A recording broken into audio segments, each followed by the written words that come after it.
베드로후서 2장 1절부터 8절까지입니다. 거짓 선지자와 거짓 선생. 초대교회는 로마 제국의 핍박 속에서 놀라울 정도로 성장하고 부흥했습니다. 로마 제국의 관리들은 교회의 지도자들을 사형시키고 그리스도인들을 감옥에 집어넣으면 교회가 자연스럽게 무너지고 교회에 속한 성도들이 신앙을 포기할 줄 알았습니다. 그런데 이상하게도 핍박이 강하면 강해질수록 교회는 더욱 성장했고 로마 제국 곳곳에 있는 지와 마을로 확장되었습니다. 외적인 핍박과 환난들이 있었지만 교회는 무너지지 않고 성도는 그들의 믿음을 굳건히 지켰던 것입니다. 사도 베드로는 이러한 교회의 모습을 보면서 외적인 핍박이 있는 교회를 격려하고 그들을 위로하기 위해서 성령의 감동하심 가운데 베드로 전서를 기록하였습니다. 그런데 이러한 외부적인 환난과 핍박을 견디며 성장하고 있었던 초대교회 안에 큰 어려움이 발생합니다. 그것은 바로 교회의 내부에서 일어난 이단의 문제였습니다. 이교와 이단은 큰 차이가 있습니다. 이교는 아예 믿는 종교가 다른 경우입니다. 불교나 이슬람교들 같은 종교를 우리는 이교라고 부릅니다. 불교 신자들은 절에 가서 그들이 보는 불경으로 종교 생활을 합니다. 이슬람 교도들도 모스코라는 곳에 가서 코란이라는 책을 보며 종교 생활을 합니다. 그들이 예배하는 장소와 그들이 보는 경전은 우리가 믿는 기독교와 다릅니다. 믿음의 대상도 다릅니다. 그래서 우리는 그들과 우리가 다르다는 사실을 쉽게 구별될 수 있습니다. 그런데 이단들은 그렇지 않습니다. 이단들은 자신들이 하나님을 믿는다고 이야기하고 우리와 동일하게 교회라고 불리우는 곳에서 예배를 하며 우리가 보는 동일한 성경책을 보면서 믿음 생활을 합니다. 눈으로 보면 정상적인 교회인지 아닌지 구별이 잘 안 됩니다. 그래서 많은 그리스도인들이 헷갈려합니다. 정상적인 교회인 줄 알고 갔다가 이단에 들어가 잘못된 신앙생활을 하게 되는 경우들이 많습니다. 오늘날 뿐만 아니라 사도 베드로가 살았을 그 당시에도 초대교회 안에도 이러한 이단 문제들이 많이 있었습니다. 많은 성도가 이단의 잘못된 가르침에 빠져서 기존 교회를 나가 새로운 이단 교회에 들어가는 일들이 발생했습니다. 또 어떤 이단들은 기존 교회 안에 그대로 머물면서 기존 교인들을 유혹하고 기존 교회를 무너뜨리는 일을 시도했습니다. 이러한 일이 얼마나 심했는지 여러 사도들이 근심을 하며 이단 세력들을 조심하게 하고 그들로부터 교회와 성도를 지키기 위해서 여러 서신들을 쓸 정도였습니다. 베드로 후서도 바로 이러한 이단 세력들로부터 교회와 성도를 지키고 참된 믿음 위에 든든히 세우기 위해서 기록한 서신입니다. 우리가 앞서 배운 베드로후서 1장에서는 사도 베드로가 얼마나 성경의 진리와 가르침을 강조했는지에 대해서 배웠습니다. 교회의 정체성이 무엇인지, 구원과 성화의 은혜가 무엇인지, 또한 이러한 은혜를 받은 성도들의 삶이 어떠해야 하는지, 참된 교회와 성도들이 이단들과 무엇이 달라야 하는지에 대한 가르침이 베드로후서 1장의 주요 가르침이라고 요약할 수 있습니다. 오늘 우리가 배우게 될 베드로후서 2장의 주요 내용은 거짓 이단들의 특성에 대한 가르침이 기록되어 있습니다. 다시 말하면 이단들의 모습은 이러이러하다. 그러니 이러한 모습들을 보면 그들이 이단인 줄 알고 조심해라. 그리고 너희는 그러한 모습을 본받거나 따르지 말라. 이러한 가르침이 베드로후서 2장의 주요 내용인 것입니다. 우리는 오늘 본문의 말씀을 통하여 이단의 특징은 무엇인지 살펴보면서 우리가 주의해야 할 점은 무엇이며 어떻게 대처해야 하는지에 대해서 알아보는 시간을 가져보도록 하겠습니다. 첫 번째로 이단은 사신주를 부인합니다. 본문 1절을 보시기 바랍니다. 그러나 백성 가운데 또한 거짓 선지자들이 일어났나니 이와 같이 너희 중에도 거짓 선생들이 있으리라. 그들은 멸망하게 할 이단을 가만히 끌어들여 사신주를 부인하고 임박한 멸망을 스스로 취하는 자들이라. 여기서 보면 백성들 가운데 거짓 선지자들이 일어나고 너희 중에 거짓 선생들이 있다고 가르칩니다. 백성들 가운데라는 말은 하나님 백성들 가운데라는 말입니다. 너희 중에라는 말은 교회와 성도 안에 있다는 것입니다. 다시 말하면 이미 기존 교회라는 울타리 안에 성도들 속에 거짓 선지자와 선생들이 숨어 있다는 것입니다. 그리고 이들의 특징은 사신주를 부인하는 가르침을 전한다는 것입니다. 사신주를 부인한다는 것은 예수 그리스도에 관한 성경적 가르침과 복음의 진리를 잘못되게 가르치고 전한다는 것입니다. 여기서 보니까 가만히 끌어들여라고 나와 있는데, 이는 자신들만 이단에 속하는 것으로 끝나지 않고 다른 성도들을 유혹하여 자신들의 이단 무리로 끌어들인다는 말입니다. 이단의 가장 큰 문제가 여기에 있습니다. 이단들은 불신자들을 전도하지 않고 기존 교회 성도들을 유혹해서 빼어가 버리거나 기존 교회를 안에 무너뜨리려는 시도를 합니다. 불교나 이슬람 교회에 가서 그들을 유혹하지 않는다는 것입니다. 그러므로 이것은 외부의 문제가 아니라 내부의 문제입니다. 하나님 백성들 사이에 이러한 가라지와 같은, 아니 가라지보다 더욱 나쁜 독풀 같은 존재들이 섞여 있다는 것입니다. 이런 이단들은 밖에서 가만히 들어오는 경우도 있고 안에서 스스로 생겨날 수도 있습니다. 더욱 위험한 것은 기존의 성도들이, 심지어는 목회자들도 이러한 것들을 분별하지 못하고 유혹되어 거짓 선지자나 선생들에게 넘어가는 경우들이 있다는 것입니다. 물론 상당 부분 건전치 못한 교회와 말씀으로 제대로 양육받지 못해서 이단에 빠지는 경우들이 많습니다. 그러나 종종 건전한 교단과 교회에서 설교를 듣고 자랐는데 이러한 이단의 유혹에 빠지는 경우도 있습니다. 신앙과 믿음은 가만히 있으면 알아서 자라는 것이 아닙니다. 요즘 한창 면역력이라는 주제가 중요한 이슈가 되고 있습니다. 우리가 감기나 독감 등에 걸리지 않기 위해서 제일 중요한 것이 바로 면역력이라고 합니다. 그래서 예방접종도 맞고 면역력에 좋은 음식들을 먹고 운동을 하는 것이 중요합니다. 이와 마찬가지로 신앙에도 면역력을 키우는 것이 중요합니다. 예방접종은 교회에서 성경의 바른 진리를 가르치는 것이라고 할 수 있습니다. 이것은 교회의 책임이고 의무입니다. 그러나 그렇다고 개인의 책임과 의무가 없는 것은 아닙니다. 예방접종과 더불어 필요한 것은 면역력이 좋아지기 위해서 좋은 음식을 먹고 규칙적인 생활 습관과 운동을 병행해야 합니다. 이것은 교회에서 하는 것이라기보다는 성도 개개인의 삶 속에서 해야 할 일입니다. 스스로 무엇이 올바른 성경적 가르침인가를 공부하고 연구해야 합니다. 기도에 힘쓰며 건전하고 건강한 신앙생활을 하기 위해서 힘쓰고 애써야 합니다. 건강한 교회에 속한 것이 정말로 중요하지만 그것이 내 믿음을 저절로 건강하게 만들어주는 것은 아닙니다. 나와 하나님과의 사이는 개인적인 것입니다. 우리는 하나님과 나 사이 바른 관계를 위해서 말씀과 기도로 우리 자신을 잘 성숙시키고 단련시켜서 영적인 면역력을 잘 기를 수 있어야 합니다. 거짓 선지자들과 선생들의 교리적 특징은 사신주를 부인하는 것입니다. 예수 그리스도의 진리에 대해서 부정하는 것입니다. 입으로는 하나님을 믿고 예수님을 믿는다고 합니다. 그러나 정작 그 속에 들어가면 무언가가 빠져 있거나 왜곡되어 있습니다. 베드로후서 1장을 공부하면서 우리는 이러한 부분들이 무엇인지 배웠습니다. 예수 그리스도를 통하여 우리가 얻는 구원의 은혜가 무엇인가? 구원의 은혜에 대해서 우리에게 알려주는 복음의 내용은 무엇인가? 이러한 내용에 대해서 우리는 성경적인 가르침이 무엇인지를 반드시 알고 있어야 합니다. 설교와 교회의 가르침은 예방접종입니다. 그러니 이제 성도 여러분이 교회와 사역자가 추천하는 좋은 신앙 서적을 보시면서 성경을 함께 연구하고 공부해야 합니다. 스스로 말씀을 보며 기도하며 하나님과의 바른 관계를 맺기에 힘써야 합니다. 이것은 성도 여러분들이 하나님 앞에서 개인이 힘쓰고 애써야 하는 부분입니다. 예수 그리스도에 대한 가장 중요한 진리와 가르침은 오직 예수님의 대속의 은혜와 공로로 인해서 우리가 구원받는다는 것입니다.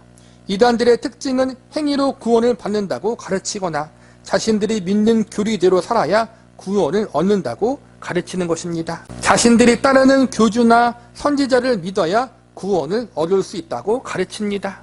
이러한 가르침은 거짓입니다. 구원은 오직 우리를 위해 십자가에서 모든 죄를 짊어지신 예수 그리스도의 대속의 사역을 믿고 그 예수님이 나의 모든 죄를 사해 주셨다는 사실, 그 예수님이 이제 나의 구원자요 삶의 주인이라는 사실을 믿고 영접할 때 받게 되는 것입니다. 다른 방법, 다른 수단은 결코 없습니다. 이것이 오직 예수라는 종교개혁의 가르침이자 성경의 가르침입니다. 그런데 이단들은 예수님 한 분만으로 안 된다고 주장합니다. 그분이 우리를 위해서 이루신 대속의 공로가 부족하다고 여깁니다. 예수님이 행하신 것 외에 내가 무엇을 해야 한다고 가르칩니다. 우리는 이러한 가르침들을 잘 분별해야 합니다. 이러한 분별은 성경 말씀을 바르게 아는 것서부터 시작이 됩니다.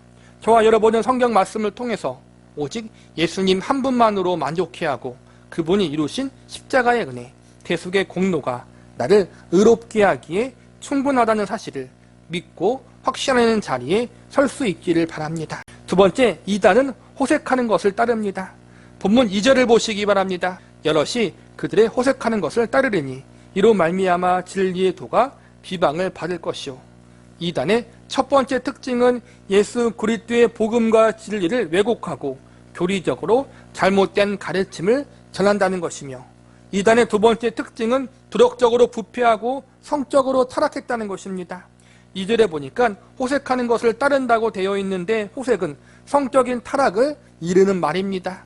이단들의 가장 큰 특징은 그들의 모습이 비상식적이라는 것입니다.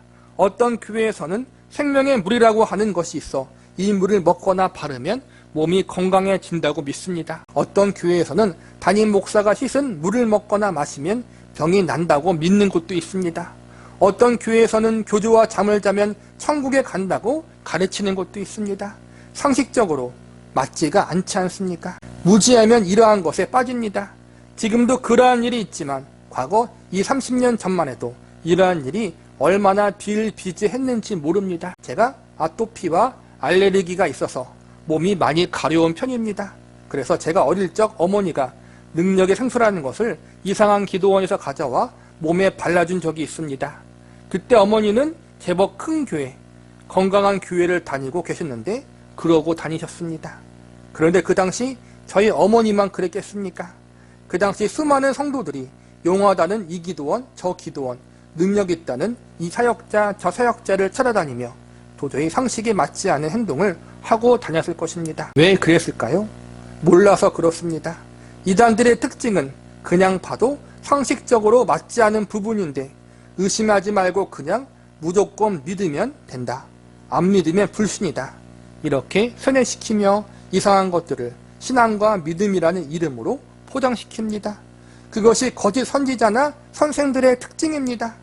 그러니 우리는 기독교 신앙과 진리에 대해서 제대로 알고 제대로 공부해야 합니다.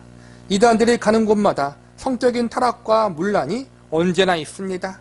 특히 교주나 이단의 지도자들은 성도들과 문란한 성적인 행동을 하므로 성도들이 그것을 본받아 함께 타락하는 경우들이 많이 있습니다. 그래서 결국 기존의 가정을 깨는 일이 비일비재합니다. 보통 그러한 성적인 문란함과 부패함은 겉으로 잘 드러나지 않습니다. 왜냐하면 잘 숨기기 때문입니다. 그 교회가 잘못된 곳인지 혹은 그 지도자가 거짓 선생이요 선지자인지 분별하기 가장 쉬운 방법은 그 공동체 안에, 그 교회 안에 속한 가정이 얼마나 건강한 가정인지, 얼마나 많은 가정이 건강하게 세워졌는가를 보면 알 수 있습니다. 물론 깨어지고 상처받은 가정의 구성원들이 교회에 와서 회복하고 치유를 받을 수 있습니다. 이것은 건강한 교회의 모습입니다.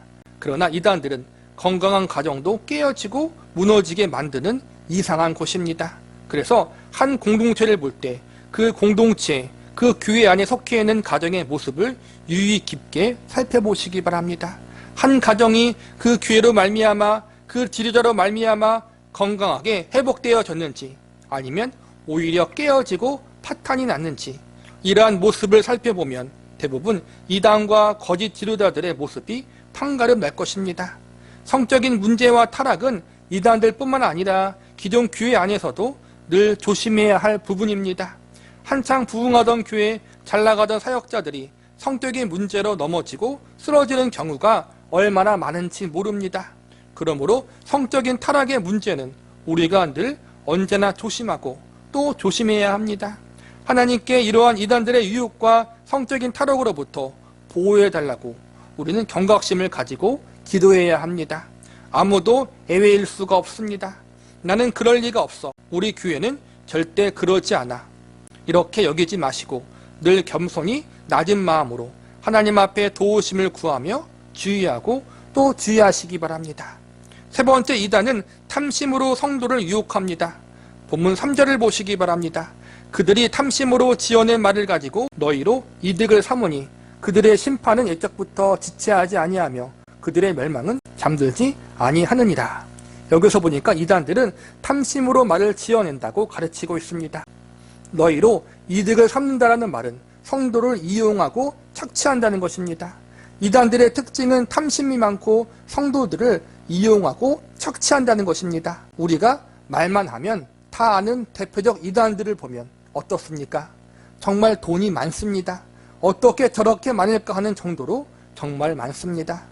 돈이 많은 이유가 무엇입니까? 자신들을 믿고 따르는 성도들을 착취했기 때문입니다. 이단들이 탐심으로 성도들을 유혹할 때에는 특징적인 절차와 과정이 있습니다.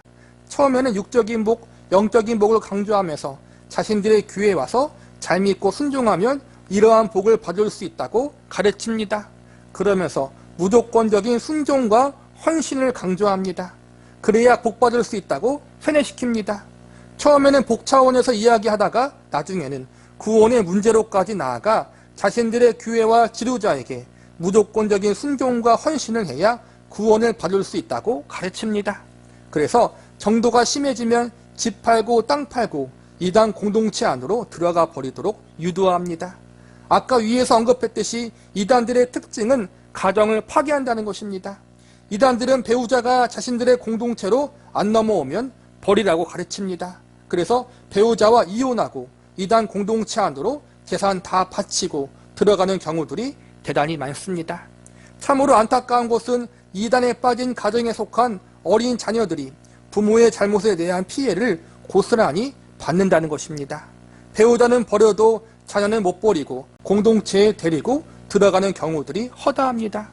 그런 이단 공동체의 자녀와 함께 들어가는 경우 방송에서 고발하는 내용을 보았는데 참으로 안타깝고 참담했습니다. 우리는 성경을 바르게 알아야 합니다. 성경은 믿지 않는 배우자가 있으면 먼저 믿는 배우자가 그를 바른 행실과 말로 섬기라고 가르치고 있습니다.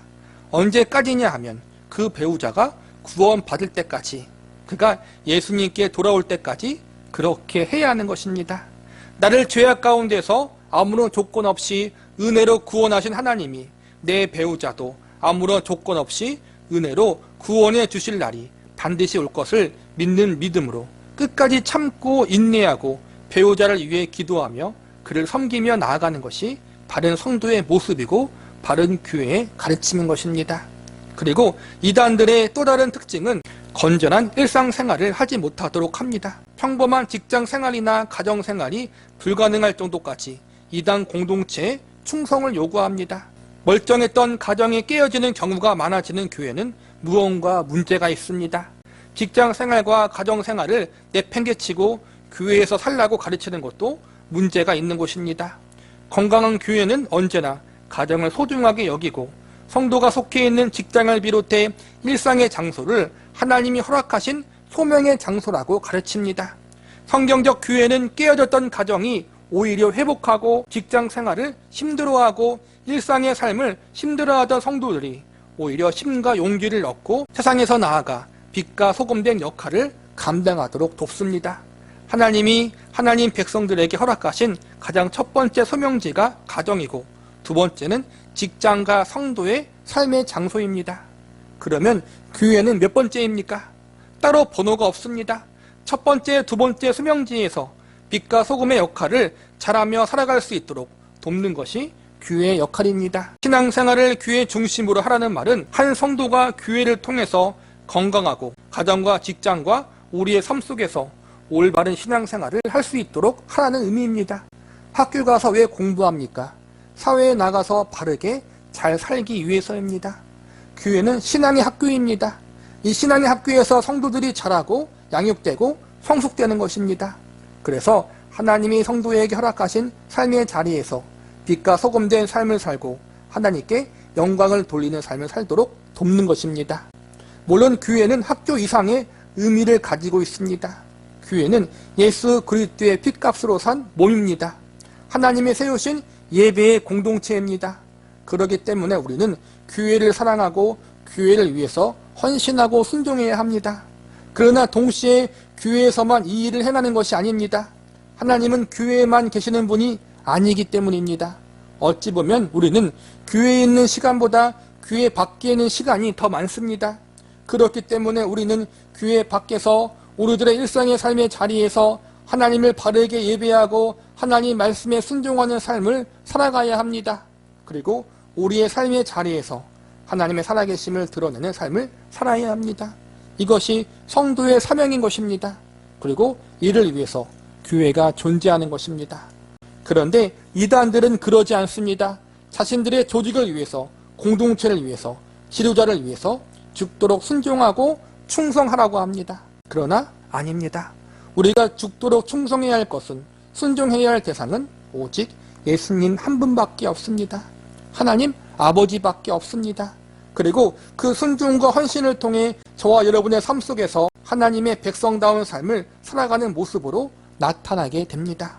자꾸 교회와 우리들의 삶의 장을 분리하지 마시기 바랍니다. 교회에서 봉사하고 헌신하시기 바랍니다. 그러나 그것이 내 가정과 직장과 일상의 삶의 자리에서 하나님 말씀대로 살아야 하는 것을 대신할 수 없다는 사실을 명심하시기 바랍니다. 성도의 제일 큰 소명지는 여러분이 몸담고 있는 삶의 장입니다. 왜냐하면 저와 여러분의 지금의 삶의 자리로 이끄신 분이 바로 하나님이시기 때문입니다. 우리 그리스도인들은 우연을 믿는 사람들이 아니라 하나님의 섭리를 믿는 사람들입니다. 섭리의 하나님이 저와 여러분을 지금의 자리로 이끄셨고 이 자리에서 우리에게 요구하시는 바가 있습니다. 지금 저와 여러분이 속해 있는 삶의 장소가 그러므로 하나님이 맡겨주신 소명의 자리입니다. 그곳에서 믿음으로 살아가십시오. 교회에서 바른 가르침을 받고 그곳에서 구원받은 주의 백성들과 함께 하나님을 예배함으로 위로와 격려도 얻고 힘과 용기도 얻고 하나님께 영광을 돌리십시오. 교회 안에서 서로 섬기고 교제하며 교회를 통해서 주님이 맡겨주신 신앙의 공동체의 사명도 함께 감당하시기 바랍니다. 그러나 그것으로 끝나지 마시기 바랍니다. 교회에서 경험한 그 감사와 감격을 가지고 세상에 나아가서 하나님의 자녀다운 삶을 살아가시기 바랍니다. 그것이 저와 여러분을 향한 하나님의 기뻐하신 뜻입니다. 본문 4절 말씀을 보시기 바랍니다. 하나님이 범죄한 천사들을 용서하지 아니하시고 지옥에 던져 어두운 구덩이에 두어 심판 때까지 지키게 하셨으며 4절부터 8절까지는 하나님을 거역한 존재들에 대한 준엄한 심판에 대한 경고의 말씀이 기록되어 있습니다. 4절에 보면 하나님을 반역했던 천사들의 무리를 심판하시는 내용이 기록되어 있습니다. 사단을 비롯해 마귀들은 원래 천사였지만 하나님을 반역함으로 이러한 악한 존재가 되어버린 것입니다. 4절에 보면 그들은 지옥에 던져 심판 때까지 지키게 하셨다라고 가르치는데 이는 사단과 마귀의 마지막이 영원한 지옥의 심판이라는 사실이 이미 확정되었다라는 말씀입니다. 5절은 노아의 홍수의 심판 사건을, 6절은 소돔과 고모라의 심판 사건을 이야기하고 있습니다. 결론은 하나님을 거역한 죄의 세력들, 악의 세력들은 하나님이 준엄하게 심판하신다는 것입니다. 그리고 이 심판에는 거짓 선지자와 선생들, 이단 세력들을 포함하고 있다는 것입니다. 천사도 심판하사 영원한 지옥의 형벌을 내리시는 그 하나님이 거짓 선지자와 선생들도 동일한 형벌로 다스리실 것입니다. 노아의 시대, 소돔과 고모라의 시대, 하나님 앞에 범죄한 인간들을 심판하신 하나님이 이단 세력들을 하나님의 때에 모두 소멸해 버리실 것입니다. 우리가 하는 것이 아니라 하나님이 하실 것입니다. 우리가 이단과 거짓 세력들이 득세하는 것을 지켜볼 때마다 얼마나 마음이 무겁고 아픕니까? 우리가 이러한 세력들을 어떻게 이겨내야 할까? 때론 두렵고 때론 심히 걱정되기도 합니다. 이러다가 모든 교회가 다 무너지는 것은 아닐까 염려되기도 합니다. 그러나 감사한 것은 우리가 그들을 심판하지 않고 하나님이 하신다는 것입니다. 우리가 심판한다면 기약이 없습니다. 우리는 연약해서 언제 어떻게 될지 모릅니다. 그러나 하나님이 심판하신다라고 작정하셨으면 반드시 그 심판은 이루어질 것입니다. 천지는 없어져도 하나님의 말씀은 없어지지 않기 때문에 반드시 그 약속은 이루어질 것입니다. 그러니 희망을 가지시기 바랍니다. 교회는 하나님의 손에 붙들려 있고 하나님을 대적하는 이단 세력에 대한 심판은 하나님의 손에 달려있다는 사실을 믿고 소망을 가지시기 바랍니다. 말씀을 마무리하겠습니다. 우리가 몸담고 있는 기독교, 특별히 개신교는 상식적인 종교입니다. 종교라고 표현하기 그렇지만 성경적 교회는 결코 하나님이 우리에게 비상식적인 것을 요구하지 않습니다. 물론 성경에서 가끔 믿음의 선진들에게 비상식적인 것을 요구하시며 그들의 믿음을 시험하실 때가 있지만 그런 경우는 성경에서도 지극히 적은 경우입니다. 그리고 우리의 삶 속에서도 하나님이 비상식적인 것을 요구하시는 경우는 거의 없을 것이고 있어도 평생 한두 번이라고 생각합니다. 무엇보다 그 비상식적인 요구도 결국에는 하나님의 선을 이루시고 우리의 유익을 위한 것임을 기억하시기 바랍니다. 그러니 비상식적인 것에 목매이거나 그것에 집착할 필요는 없습니다. 무엇보다 도덕적, 윤리적으로, 성적으로 비상식적인 것을 하나님은 절대로 요구하지 않으십니다. 가정을 버리라고 요구하지 않습니다. 직장을 때려치고 일상을 포기하라고 하지 않습니다. 집 팔고 땅 팔라고 빚내서 교회에 가지고 오라고 요구하지 않습니다. 배우자 외에 다른 이성에 한눈 팔라고 말씀하지 않습니다. 비상식적인 것들, 심지어 하나님 보실 때 가증한 것들, 이상한 종교적 의미로 포장하지 않습니다. 그러니 우리는 성경의 바른 가르침과 진리를 똑바로 알고 올바르게 깨닫고 계시기를 바랍니다. 지속적으로 하나님과의 바른 관계를 맺기 위해 말씀과 기도로 하나님께 나아가시기 바랍니다. 하나님 안에서 가정을 건강하고 화목한 가정으로 지켜나갈 수 있기를 바랍니다. 하나님이 저와 여러분에게 맡겨주신 일상의 자리에서 빛과 소금의 역할을 온전히 감당할 수 있기를 바랍니다. 그러므로 우리 성김의 교회 성도님들은 이 고난과 위기의 시대, 어지럽고 혼란스러운 시대, 교회를 든든히 세워나가고 하나님이 맡겨주신 소명들을 온전히 잘 감당할 수 있는 은혜가 있기를 기도합니다. 베드로 후서 2장 9절에서부터 22절까지입니다. 이단 세력들에 대한 경고. 베드로 후서는 교회의 내부의 위협, 특별히 이단들의 위협에서 교회와 성도를 지키기 위해서 기록된 성경이라는 사실을 계속적으로 말씀드리고 있습니다. 그 중에서 우리가 배우고 있는 베드로 후서 2장은 거짓 선지자들과 선생들, 다시 말하면 이단들의 특징과 그들이 어떠한 모습을 가지고 교회와 성도들을 유혹하고 있는지에 대해서 기록하고 있습니다. 오늘 우리가 배울 말씀은 지난 시간과 동일하게 거짓 이단들의 특징에 대해서 설명하고 있습니다.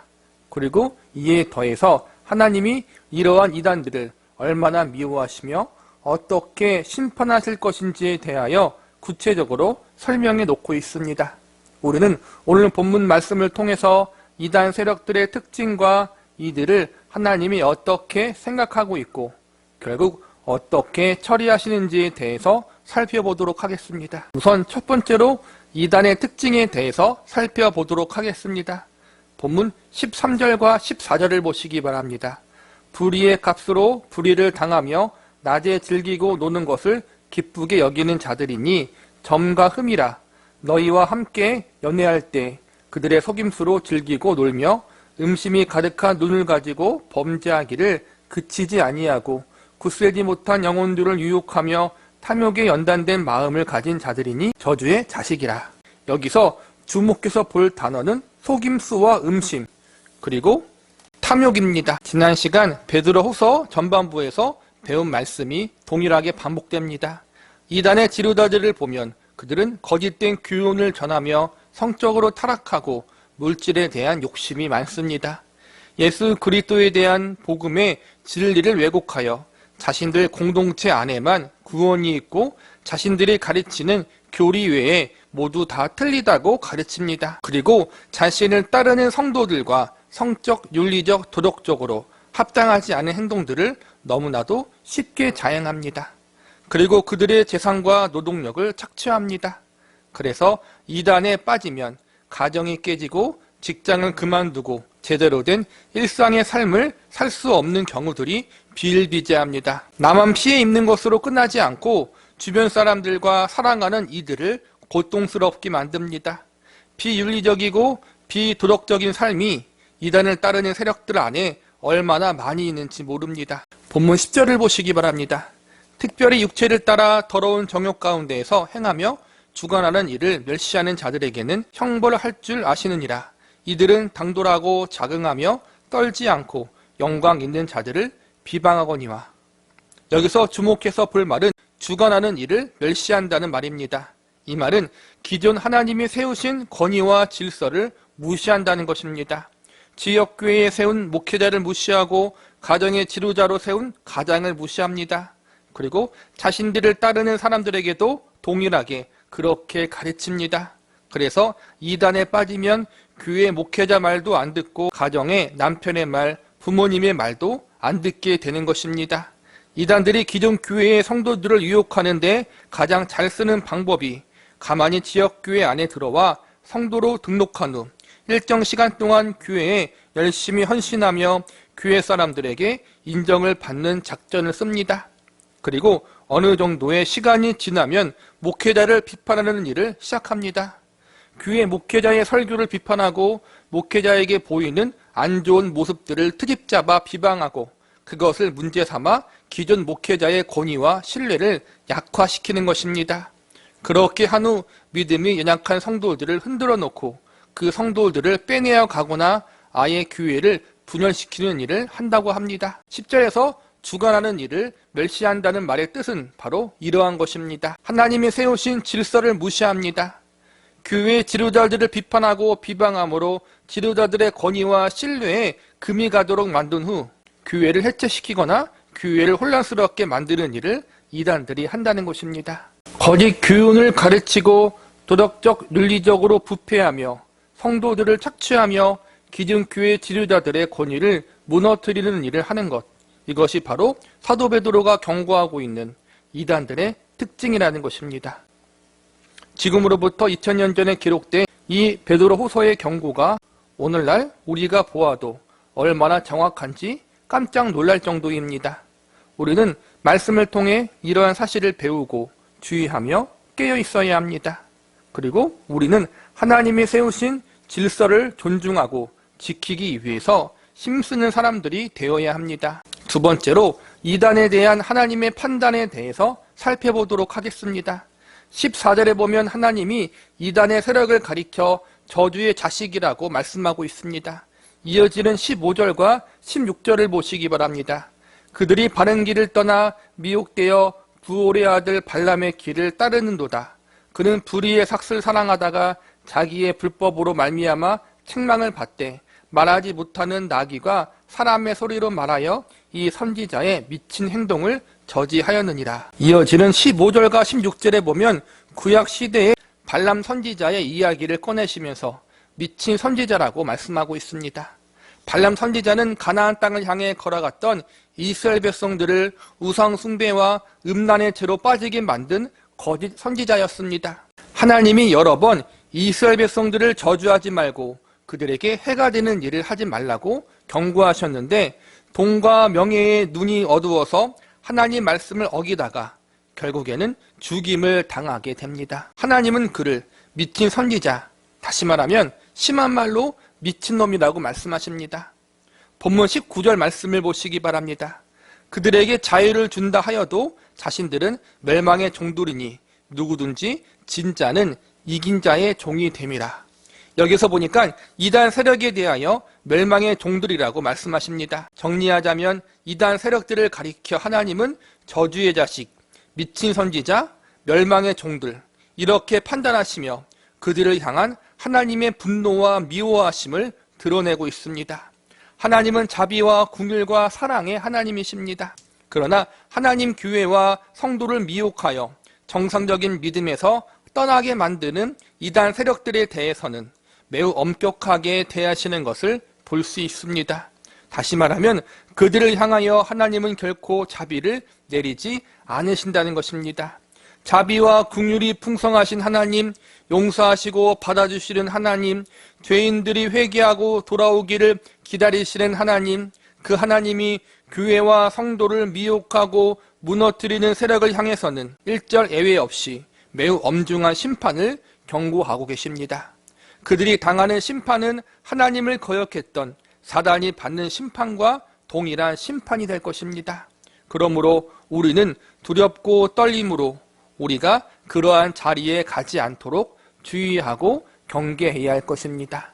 세 번째로 이단에 대한 하나님의 심판에 대해서 살펴보겠습니다. 본문 17절을 보시기 바랍니다. 이 사람들은 물 없는 샘이요 광풍에 밀려가는 안개니 그들을 위하여 캄캄한 어둠이 예비되어 있나니.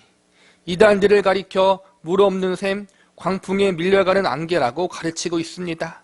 즉 그들은 결국 사라져서 없어질 존재라는 것입니다. 또한 그들을 위해 하나님이 캄캄한 어두움을 예비해 놓으셨더라고 경고하고 있습니다. 캄캄한 어두움이 무엇입니까? 영원한 지옥의 형벌을 말씀하고 있는 것입니다. 이단의 결국은 하나님이 예비해 놓으신 지옥에 가는 것입니다. 그들에게는 구원이 없습니다. 그들에게는 하나님의 긍휼하심과 자비하심이 없습니다. 그런데 그 다음에 더욱 무서운 하나님의 경고의 말씀이 기록되어 있습니다. 본문 20절과 21절을 보시기 바랍니다. 만일 그들이 우리 주 되신 구주 예수 그리스도를 알므로 세상의 더러움을 피한 후에 다시 그 중에 얽매이고 지면 그 나중 형편이 처음보다 더 심하리니 의의 도를 안 후에 받은 거룩한 명령을 저버리는 것보다 알지 못하는 것이 도리어 그들에게 나으니라. 이 말씀은 이단에 미혹되거나 유혹되는 성도들을 향한 하나님의 경고입니다. 이미 예수님이 누구신지, 복음이 무엇이며 구원이 어떠한 것인지, 하나님의 은혜가 무엇인지를 알고 있는 성도들이 이단 세력에 빠져버리면 하나님의 징계가 더욱 어마하다는 경고인 것입니다. 기존 성도가 이단에 빠지는 것을 더 큰 책임을 묻겠다는 것입니다. 그렇다면 하나님이 왜 이러한 이단들, 거짓 사람들이 생겨나도록 놔두시는 것일까요? 그들이 왜 교회와 성도를 미혹하고 넘어뜨리려고 하는데 그들을 가만히 놔두시는 것일까요? 우리가 얼마 전 배웠던 신명기 13장 3절의 말씀에 보면 하나님이 하나님을 진짜로 사랑하고 있나 시험하기 위해서라고 말씀하십니다. 제가 이 말씀을 읽어드리겠습니다. 너는 그 선지자나 꿈꾸는 자의 말을 청종하지 말라. 이는 너희의 하나님 여호와께서 너희가 마음을 다하고 뜻을 다하여 너희의 하나님 여호와를 사랑하는 여부를 알려하사 너희를 시험하심이니라. 디모데후서 4장에 보면 자신의 귀가 가렵고 자신의 욕심을 따르기 때문에 진리에서 돌이켜 허탄한 이야기를 따른다고 가르치고 있습니다. 때가 이르르니 사람이 바른 교훈을 받지 아니하며 귀가 가려워서 자기의 사역을 따를 스승을 많이 두고 또 그 귀를 진리에서 돌이켜 허탄한 이야기를 따르니라. 결국 하나님보다 다른 것을 더 사랑하기 때문인 것입니다. 하나님의 바른 진리보다 다른 것을 더 듣기 좋아하기 때문에 그렇게 되는 것입니다. 예수님을 믿으면 구원받는다. 예수님이 이루신 대속의 은혜와 공로를 믿으면 모든 죄를 용서받는다. 이처럼 성경의 진리는 구원에 대하여 우리에게 아무런 대가 없고 조건을 요구하지 않습니다. 그냥 하나님이 나를 위해 이 모든 것을 예비해 주셨고 예수님이 나를 위해 이 모든 것을 대신 행해 주셨다는 사실을 믿음으로 받아들이고 인정하면 됩니다. 그리고 감사함으로 신앙생활을 하면 됩니다. 이것이 성경에서 가르치는 복음의 진리입니다. 그런데 이단에 빠진 사람들은 이런 복음의 진리가 하나님의 은혜가 예수님의 공로가 마음에 안 듭니다. 그래서 자신들이 원하고 자신들의 귀를 만족시키는 다른 가르침을 쫓아가는 것입니다. 복음의 뭔가 더 추구하거나 빼려고 합니다. 그래서 로마서 1장 28절에 보면 이러한 자들에게 이렇게 경고하고 있습니다. 그들이 마음에 하나님 두기를 싫어하며 하나님께서 그들을 그 상실한 마음대로 내버려 두사 합당하지 못한 일을 하게 하셨으니. 결국 성경은 이 모든 것은 그들이 하나님을 마음에 두기 싫어해서 벌어진 것이라고 결론을 내리고 있습니다. 그리고 하나님이 그냥 그 상실한 마음 그대로 내버려 두신다고 하십니다. 이것이 얼마나 무서운 경고인지 모릅니다. 하나님은 하나님의 백성들이 범죄하지 않도록 그들이 잘못된 길로 가지 않도록 도우시고 붙잡아 주시는 하나님이십니다.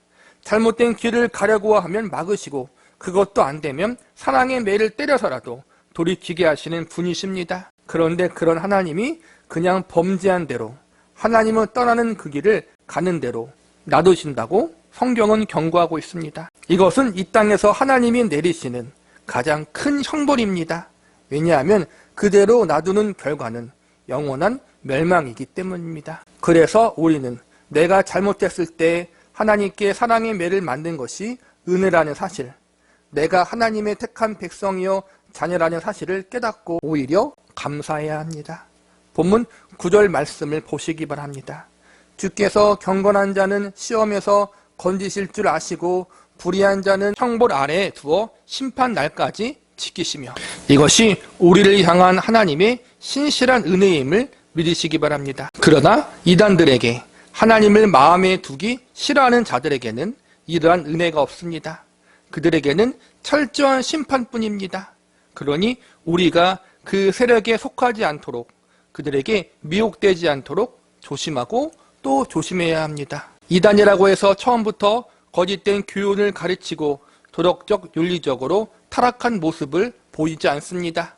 그들은 처음에는 자신들을 숨기고 옳은 교훈을 가르치는 거짓된 모습을 보이며 윤리적으로, 도덕적으로, 물질적으로 깨끗하고 정직한 사람처럼 보이도록 자신을 가장합니다.